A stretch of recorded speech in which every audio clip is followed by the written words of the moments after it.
Hello, new internet friends, and welcome to Project Garage. My name is Douglas Saunders. I'm a photographer and filmmaker, and I'm lucky enough to partner with my friends as we document the journey of trying to build my dream car with the help of my friends.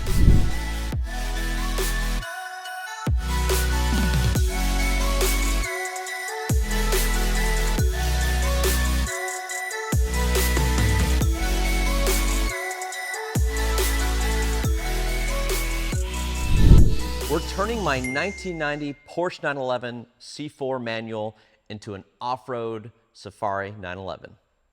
So I decided to name the build Project Winston. Now, who's Winston, you ask? Well, Winston was my beloved pet boxer, and I got him around 20 years ago when I was in college. And little guy was with me through thick and thin, from early photo shoots and career milestones as a young photographer to difficult hardships that one faces early on in life.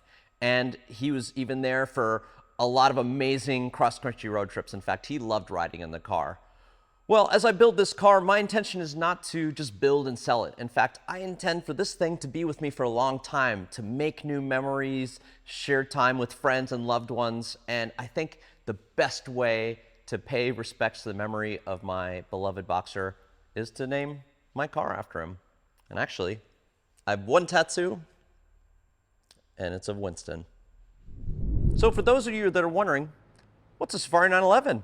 Well, in simple terms, it's modifying the suspension geometry and various parts of the vehicle's performance to turn it into an incredibly capable off-road rally vehicle.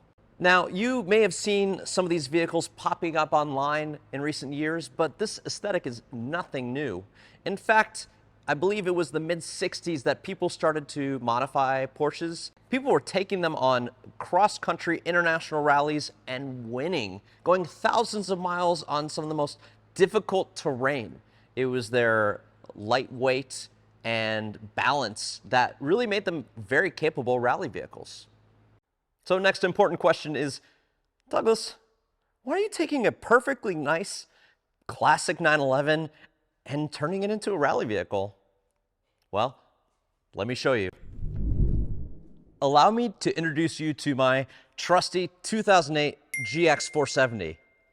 Throughout my life as a licensed driver, I've had a wide variety of vehicles, but when the pandemic happened, I had a love for getting out. I was living in Southern California at the time, and as some of you may know, there's awesome deserts and canyons and just so many things to explore with my dog Emma in the back seat.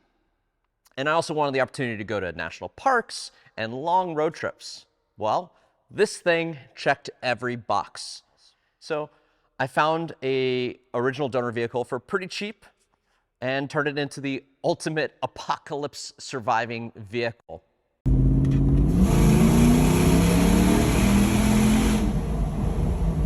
With the help of my friends, it was lifted, we changed the tires and wheels up, put a 15,000-pound winch, put a long-range GMRS radio, welded on steel bumper Baja Designs LP9 fog lights, put a desk in the back, put a doggy hammock for my pup Emma, and we've had all sorts of really fun adventures.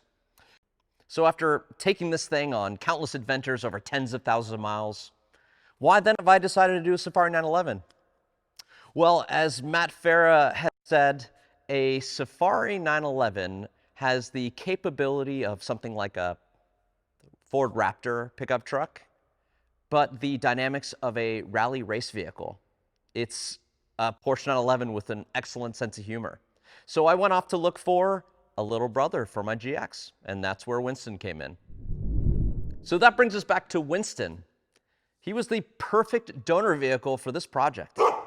Thanks to one of my buddies, we located this car at the back of a collection, maybe a little partially disassembled and sitting for a few years, but it had all the characteristics that was going to make this great. Most importantly, it was black, it was all-wheel drive, and it had a 5-speed manual transmission.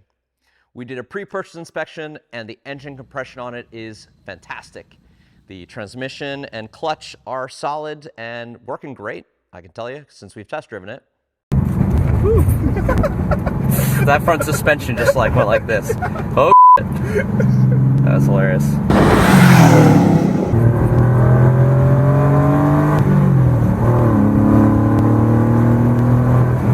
Well, that feels good. And all the other elements were there. No accidents. Mileage was a little bit high, 190,000 miles, but if well taken care of, these engines can go a long time. The 964 generations of 911 serve as an excellent platform for this. It's got the classic air-cooled engine. It's got all-wheel drive.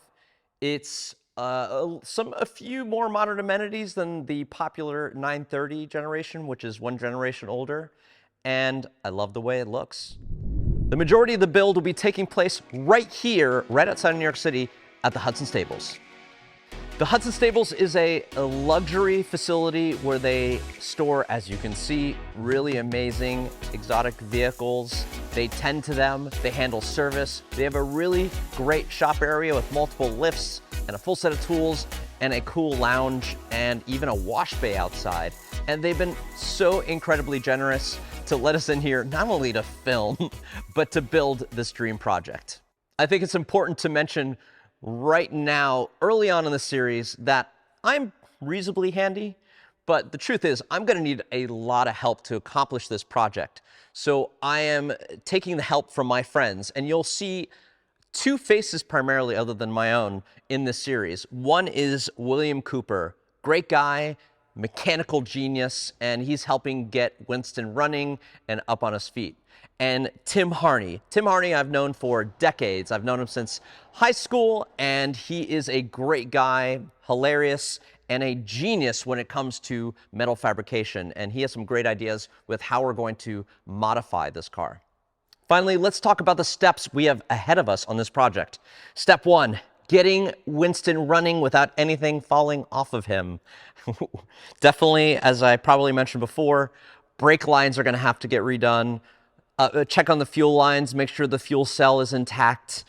We'll have to definitely replace the headlights and taillights since they are old and cracked. We're gonna address some of the rust and patch those up, and then definitely do some test runs, make sure nothing falls off and it works effectively. Another very important thing we're going to have to fix is the exhaust system. We figured out that it is cracked somewhere and leaking oil, and whenever we start the engine, it looks like it's setting itself on fire. So that's going to be an important one to patch up.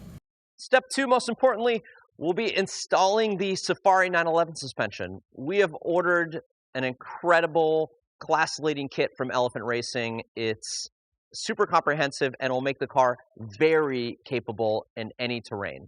From there, we'll have to figure out wheel and tire size, because we want to maximize tire size for handling different terrains, but we don't want to go too big that we're also greatly impacting torque and acceleration. Anyway, we'll get more into that. And then after that, oh, very excited. We're actually going to install a turbo widebody kit onto the car. We've already ordered some of the components and did some test fitment. It's going to require heavy fabrication and welding, and our friend Tim Harney is going to be helping with that. We're also going to be doing some really cool body modifications that are going to be very bespoke and custom that you haven't seen before. We're not going to get too much into it, but I promise we'll surprise you. And finally, the interior is definitely very rough. It's passable, but the leather's ripped, the shifter knob has leather coming off of it, and there's other components in there that are just torn up and rotted. So we're going to order racing seats, and we'll probably do a half cage, may weld a platform in the back for my pup to ride on. Anyway, there'll be some fun stuff there too.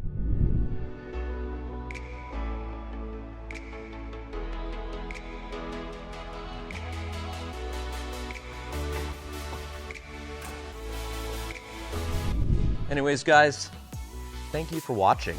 I am really excited. This smile, it's real. I can't put this on. I'm building my dream car, and not only that, I get to share it with you guys and do it on the platform I've been reading since I was a little boy. I hope you enjoyed, because we're gonna be doing things you probably have never seen with a build like this. And I hope you have some laughs and fun along the way right there with us. We may actually also announce some meetups and road rallies down the road, so I hope I get to meet some of you guys in real life. Anyway, thanks for joining in the journey. There's more exciting stuff to come. Thanks for watching.